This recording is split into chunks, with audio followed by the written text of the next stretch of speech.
নমস্কার বন্ধুরা, আমি দীপা। আমার নতুন একটি ভিডিওতে আবারও আপনাদের সকলকে স্বাগত জানাই। আজ আমি মাংস ডিমের নয়, আজ আমি করেছিলাম সয়াবিনের দো পেঁয়াজা। তো চলুন সেই রেসিপিটা আপনাদের সাথে শেয়ার করছি।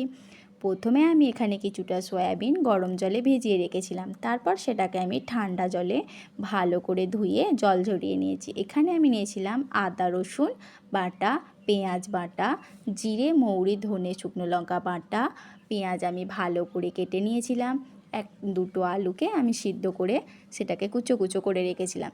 তারপরে আমি একটা বাটিতে সয়াবিন কটাকে নিয়েছিলাম, তারপরে আমি ওখানে দিয়েছিলাম 2 চামচের মতো বেসন, 1 চামচের মতো কর্নফ্লাওয়ার, আদা রসুন বাটা, জিরে মৌরি ধনে শুকনো লঙ্কা বাটা, 1 চামচ ম্যাগি মশলা, স্বাদ অনুযায়ী লবণ দিয়ে ভালো করে মাখিয়ে আমি আধা ঘন্টা মতো ম্যারিনেশন করে রেখেছিলাম ভালো করে ঢাকা দিয়ে।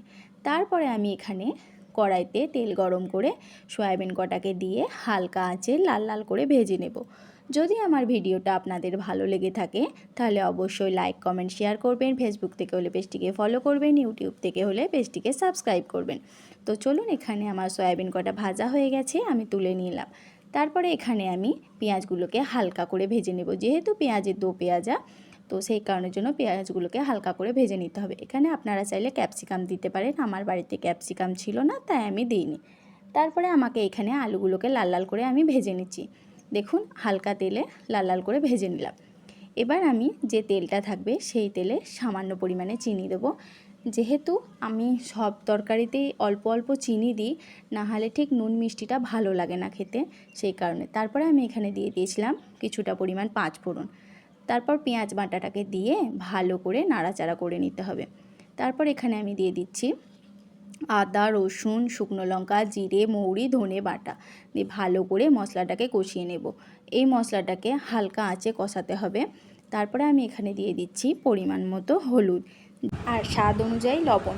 আমি এখানে শুকনো লঙ্কা গুঁড়ো ব্যবহার করেছিলাম, আপনারা চাইলে এখানে কাশ্মীরি রেড চিলি পাউডারও দিতে পারেন, তো আমার কাছে ছিল না তাই আমি দিইনি। তো আমি এরকম করে মশলাটাকে ভালো করে কষিয়ে নিচ্ছি। মশলা থেকে যখন তেল ছেড়ে আসছে, দেখুন মশলা থেকে কি সুন্দর তেল ছেড়ে আসছে আর মশলার ঠিক গন্ধটাও চলে যাবে, সেই সময় আমি দিয়ে দিচ্ছি খানিকটুকুনি সবজি মশলা দিয়ে ভালো করে মশলাটাকে আবারও 2-3 মিনিট মতো কষিয়ে নিয়েছিলাম। তারপরে আমি ভেজে রাখা আলু, ভেজে রাখা সয়াবিন আর পেঁয়াজগুলোকে দিয়ে ভালো করে নাড়াচাড়া করে নেব। ভালো করে নাড়াচাড়া করতে করতে দেখুন আমার এখানে প্রায় কষানো হয়ে গেছে। এবার আমি এখানে প্রয়োজন অনুযায়ী জল দিয়ে দিচ্ছি। জলটা আপনারা যে যেরকম ঝোল খাবেন সেই অনুযায়ী দেবেন। যেহেতু আমি এটা গা লাগা করব, সেই কারণের জন্য আমি এখানে জলটা বেশি